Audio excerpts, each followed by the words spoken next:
It is a curious story. The older we get, the more we lose that divine confidence, which is the treasure of youth. And the fewer are those moments when we believe that what we have done is any good. Nowadays, I am rarely satisfied with myself, and almost never feel that what I do is successful.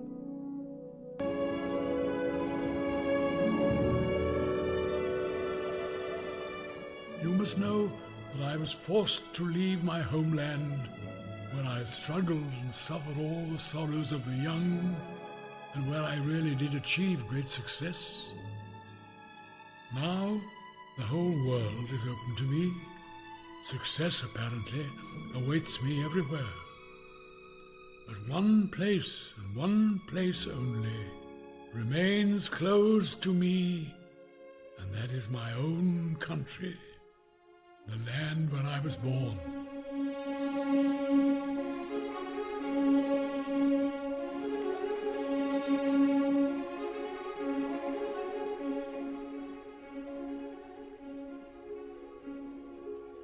True, I have my music and my memories, which I now put down for you, my dearest daughters, and your children.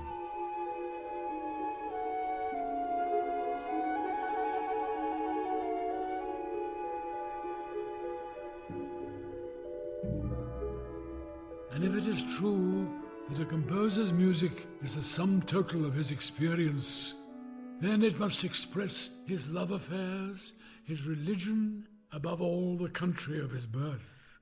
And I was born in Russia.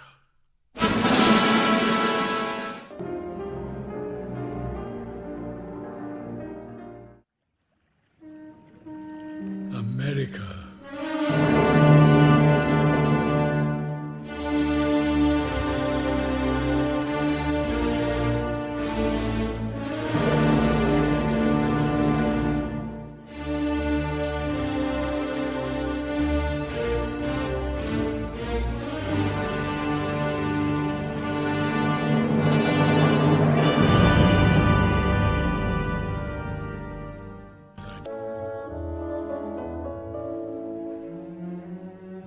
My wife and I, with our 2 children, settled first temporarily in an apartment block at 33 Riverside Drive by the Hudson River, a far cry from Ivanovka.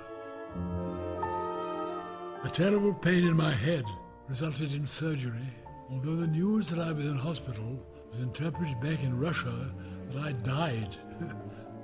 Thomas Edison asked me to make some recordings for his new invention, the gramophone. But I never cared for those, and always destroyed any pressings that I thought less than perfect. And my concert debut was on December the 8th in Providence, Rhode Island. Little did I know that I was to give over 1,000 concerts in America alone during the next 20 years. The only thing that suffered was my composition. Not a single line.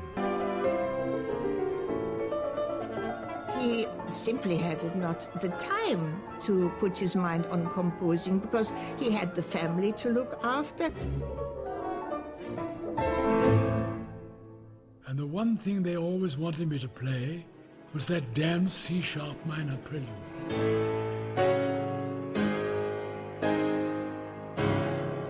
I'm not sorry I wrote it. It has helped me.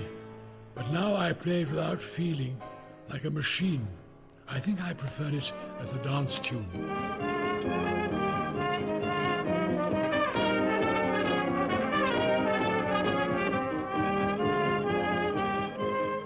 But the money was good. What a bourgeois I've become. My character is being quite ruined. I'm surrounded by nothing but business. Business drives everything along. Business and the worship of money. Some of whom already lived here, and some of whom joined us in exile. Stanislavski was there. The people from the Arts Theater. He adored Fyodor Shaliapin. They met in Moscow when he was at the private opera conducting, and Shaliapin was an up-and-coming, very talented singer. So they learned from each other. And Shaliapin also gave him lots of pleasure because he was full of stories and funny stories. Очи черные, очи страшные и прекрасные, она увидел вас, я не добрый час.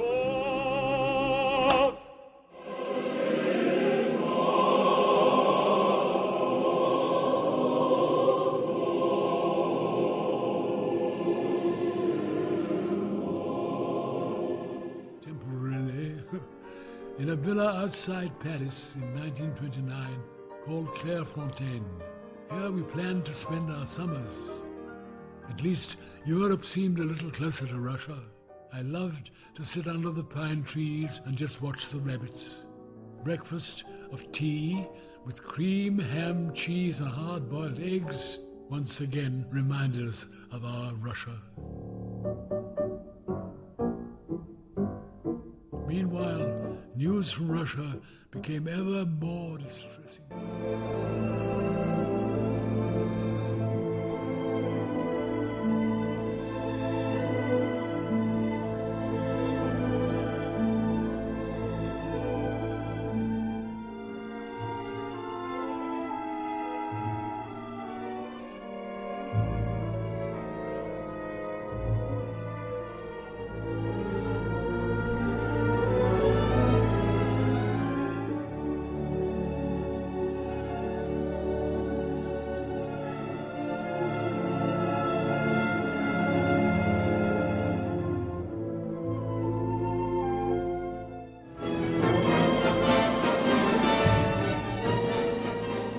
For me, he was the epitome of a gentleman, or a barin in Russian. You know. He was slender, he was tall, he had a very good conservative taste for dressing. It was always, beautifully done properly from Savile Row. And he looked absolutely perfect to my way of thinking.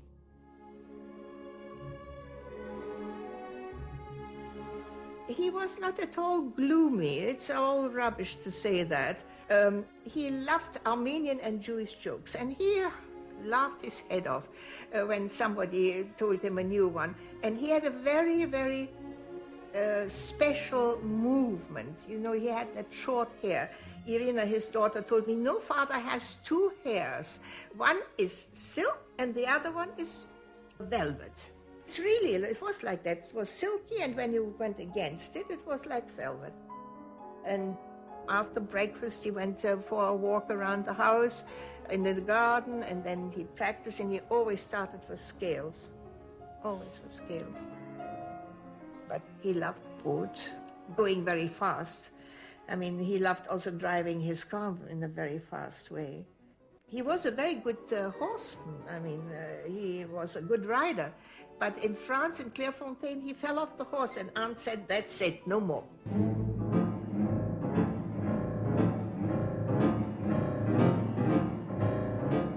My new boat in Sennar only cost me 1,600 francs, plus 100 francs to the neighbor who drove me to the auction, plus, oh dear, 200 francs for the little dog we ran over on the way.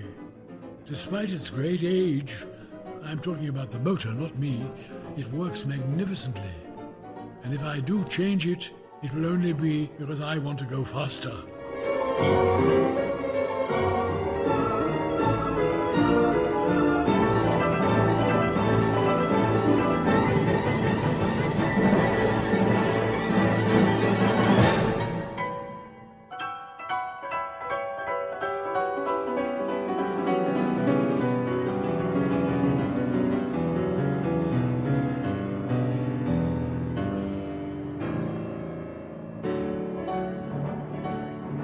In future, I intend to limit the number of my concerts or find some cure for old age. The only place to be now is Sennar.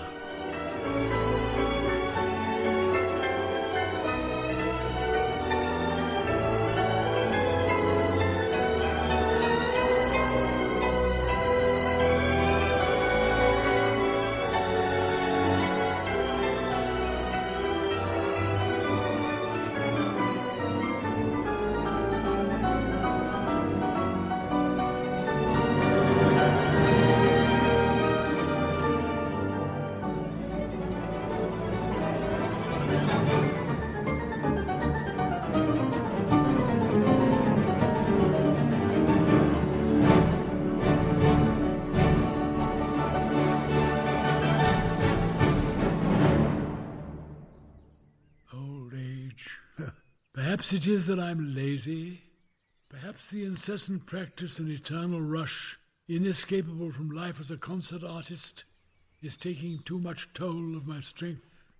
My fingers are giving me real trouble, and the little finger on my left hand threatens to go the same way as the one on the right.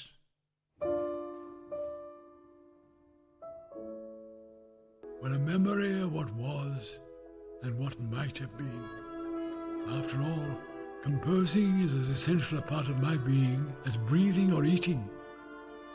It is the expression of my deepest thoughts, and my constant need to compose is actually the urge within me to give sounds to those thoughts. I write down only what I hear within me. As I end this long letter to you, my dearest Irina and Tatiana, I feel that my mournful features are clearing. I have signed myself up for a course of healing by music. Farewell, farewell, my hands.